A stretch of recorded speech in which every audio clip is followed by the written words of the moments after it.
So I'm taking time out of my busy day to try to put to rest one of the more moronic things I've seen on the news for the past 14 years, and that's saying something. Through my Facebook feed, I saw yet again that old, tired argument. Airplanes crash into two buildings.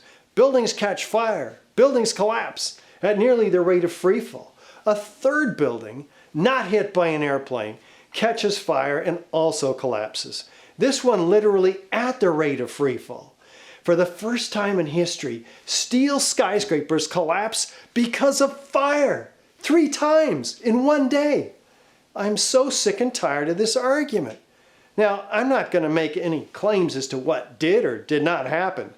Although, if it was a conspiracy, other than the official one involving the 19 hijackers, I do care.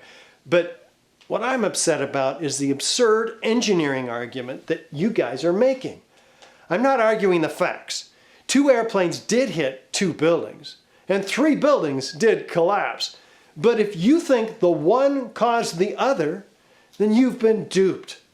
This is a 110-story skyscraper. This is the top 15 stories.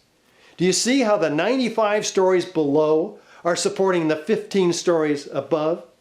Okay, now, here I have an identical 15-story section of the skyscraper. Same structure, same mass, but nothing below it. And I want you to see something very interesting.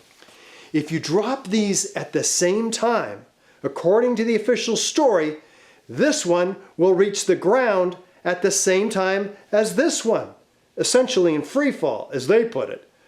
One has nothing below it. The other has 90,000 tons of structural steel supporting it. Check it out. This one obviously can't reach the ground at the same time as this one. Now check this out. Do you see the top 15 stories crushing the 95 stories below? No, you don't. The top block disintegrates by itself in the first few seconds without even impacting the building below. And then the building below begins to destroy itself.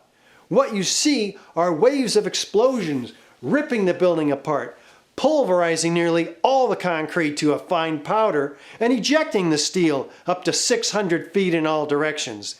The top 15 stories couldn't do that in a pancaking collapse.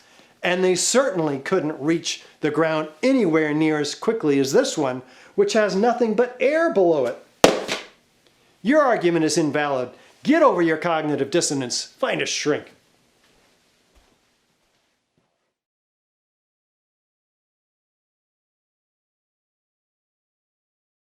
Get down below and you'd see molten steel. Molten steel running down the channel rails. Like you're in a foundry. Yeah, like lava. Like lava. From a volcano.